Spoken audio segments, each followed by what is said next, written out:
começou.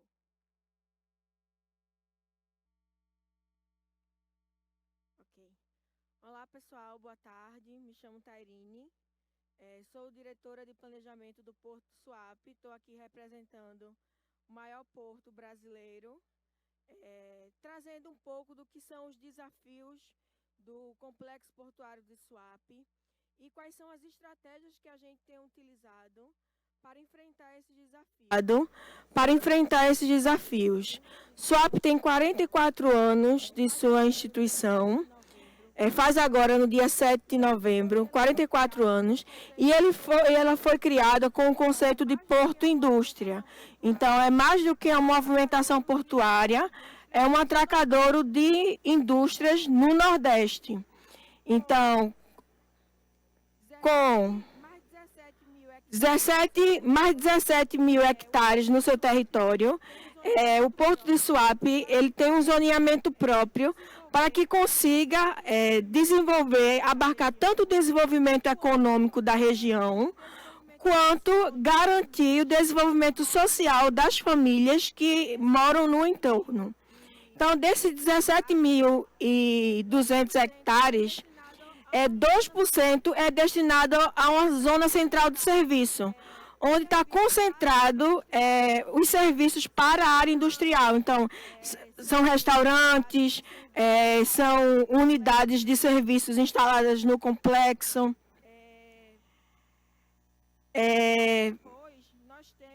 Logo depois, nós temos a zona industrial, que é onde a gente concentra todas as indústrias instaladas no complexo, outside the port area. And we're going to talk about the number of companies that we have installed in our complex, but the big part is concentrated in our industrial park. Then 50% of our territory is concentrated in the industrial port area. There we have companies that have a direct relationship with the port movements. So to try to understand a little bit about this complex of the Suape port, in terms of size, it's similar to the municipality of Santo André here in São Paulo. We also have a cultural preservation area. The port itself was created from ESG origin of the 17 and 200 hectares. 67% is for natural preservation. And this concept of preservation and restoration is in the DNA of our port. So just to try to understand, we have 224 companies installed in our complex, and these companies maintain operations with Suape directly or indirectly. And we have some of our companies here, large numbers, so SPTW, Petrobras, Axé. Currently, the Suape port generates more than 40,000 job positions per year. We have reforested in 2021 more than 1,000 hectares in our land. And to conciliate all of this with in a way that can ensure the development of the region without interfering in the natural habitat at the site and the people who live there. So this challenge that Suape found since 2019, we have been looking for connections to help us to deal with maintaining the natural habitat, but also appropriate living conditions for the communities in the area, plus the development of the port and industrial growth of the region. So what we're doing in terms of strategy is we're looking for partners who are able to connect us and help us to solve this big challenge that we are facing in the Suape port. So we created an innovation ecosystem with all these companies that are installed in our complex, with all the communities that are living in this region, with the digital port, which is the greatest park in Brazil, and currently in our capital in Recife we have partnerships with technology companies so that we are able to ensure the efficiency of the port. So as I mentioned, our ecosystem, our innovation ecosystem, we have to reconcile the port growth, the industrial growth, environmental preservation, and dignity of the communities that live in the area. And as I mentioned, the big turn when we started to discuss innovation was we wanted to seek partners who had experience and who would be able to help us manage this land. And here we have some of the partnerships that we established. In 2021, we heard about the arrival of 5G in Brazil with all the representatives, and today we have POC in our vehicle yard with the goal of monitoring the vehicles that enter and leave our yard without hardwire connection. We have some specialization for 20 employees regarding data science. So not only we hired the technologists and established partnerships, we invested in internal labor and qualified our internal employees to we started the Suape project, which focuses on digitalizing the port processes. So it provides less bureaucracy, less physical copies in paper, reduced printing, and this is already a reality at Suape Port. And what has been essential in all of this work is that this innovation ecosystem allowed us is to have a match day, is to be able to find solutions in the local community regarding technologies required for solving community and entrepreneur issues. So we're developing the idea is to have these companies that are installed in the Suape Complex that have some organic problem in their organizations. They are able to connect directly to the startup that can solve this issue in Pernambuco. So we have a contact between the companies installing the complex and their paints, and with this match day, we have the startups who work with that on their daily routines. And now talking a little bit about our TOS, which means Terminal Operating Systems, which is the principle of PCS, is the digitalization of the port processes. We had some issues with rework and incorrect data, so the analysis were incorrect because they were done manually using an Excel spreadsheet. So as of 2019, we assumed the commitment of changing the scenario. So we hired Cesar School, and he's a branch of the digital port in Pernambuco, called a contract of more than 5 million in order to digitalize all the port processes. So this delivery for the port operations is divided in 5 modules. The maritime model, operations, storage and storage, financial and statistic. This increased our efficiency of the port authorities. So just to have an idea, Suape have the first MVP, which is the maritime MVP. It is focused on scheduling, scales, and management of stays, forecast of arrivals and at the Suape beds, selection of where this ships will set port, and also the maneuvers and maneuver window. All of this was done manually by employees who were physically there at the Suape port to say, hey, here in 10 minutes we're going to have a ship coming in, it's going to PGL 1 or PGL 2 or bed 1 or bed 2. So this labor has been replaced by this investment in technology. And what does this bring? What are the next steps for our port? Again, we discussed in the morning a lot about the process of eliminating hard copies of documents and eliminating bureaucracy. This is a reality in our port because we have a port without paper, so all the approvals are now done digitally and not using hard copies.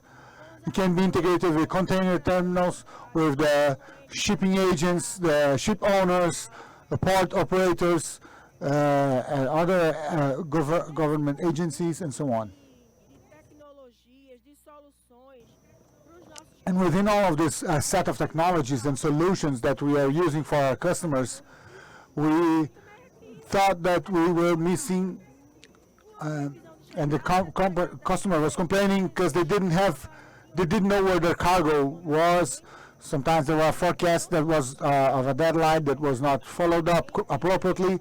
So we defined a strategy that allowed us to create an app, and it concentrates real-time monitoring of all ships that are going to arrive at the port. So this affects these ships because the estimated time of arrival, for example, at Suape Port was 10 days. So then we would reserve this bed to receive this ship. But if they had some delays and arrived 15 days later, we would have that part of the port waiting for that ship. With artificial intelligence, we're able to implement what we call the Shipways app. We're able to follow up in real time all the ships that set their destination as the Suape port everywhere in the world. So this allows for greater efficiency in port operations, berthing operations, and all the operations in general. And this app not only contains the geolocation of the customer cargo, it also contains our social and environmental strategy, because we were created as an industrial port. 50% of the territory is destined to natural preservation. So we have a very strong ESG strategy in our organization. The investors nowadays, they don't want to know only their financial statements. They want to know what's your commitment with the communities and the environment where you're operating. So Suape had this since its foundation and its beginning, and with this app made it visible to the customers. So we are able to see the strategies that the port has been using regarding ESG. Technology, what else? So also regarding, creating information, I think that was the first step that Suape had to face in order to collect that data, to evaluate and to transform it into information. So we created a territorial coordination that coordinated a huge program called Suape Geo. Suape Geo does the whole monitoring of the area. So it does like the monitoring, the buildings, the ports, the ships, the place. So here, just to give an example, we have the patronage panel. So we can identify where each inspector has been, which each one has gone. So we have like a heat graph, so we can see where is the highest concentration of invasion, of damage on the patronage. The second data that we needed to structure was to have a database from the companies that are installed in the complex. So Suape didn't have enough, it used to work like with an Excel spreadsheet. So we end up having like the georeference. And with the georeference, we were able to understand how much area we still have available to be so we can do business with, how much we still have to preserve, how much area we have with community on it. So now we have like number of companies, number of contracts, if the contracts are up to date, if they're not up to date, the status of the, the working contracts. So all of this process of digitalization and the infrastructure ministry has been recognizing Suape as a digitalization process because it was done, very serious. So it's an organic process that we're still working on. Those are some of the things that we actually already delivered as innovation. And this last one is actually a picture of what we have on the app. So we select our operational, so we know when the ship leaves every single dock, how long did it take, what is the expectation date for arrival, what type of ship, what type of product is it carrying, what time we'll be doing the docking, if we're going to have people available, if we're not going to be having available at that time. So this innovation program is based on the digitalization of their process and also on training their collaborators. So in 2019, our development secretary, Geraldo Júlio, gave us the mission to be the most digital port in Brazil. Today, we are already recognized as the most digitalized harbor in Brazil. So this challenge is still going on. Suape has won a few awards, but we still have a long journey to go. So what's really important is that we should be able to have more than just a harbor. We are talking about 17,000 acres. So it's the city of Santo that's been managed by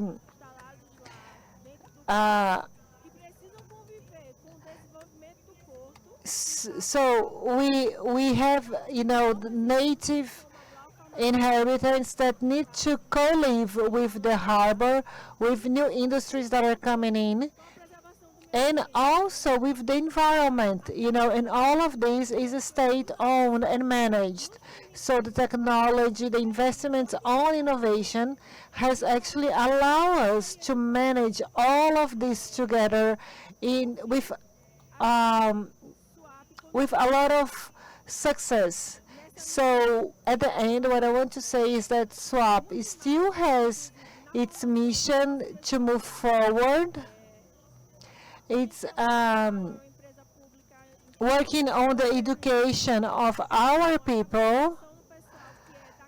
So we are a state-owned. So, we know that governments come and go. So we have our own people that they will stay and they can actually guarantee, all of this success that I already showed you. So I think that that's it.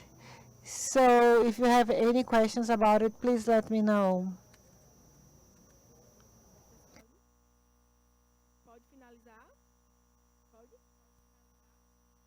Pode? Okay, so thank you so much.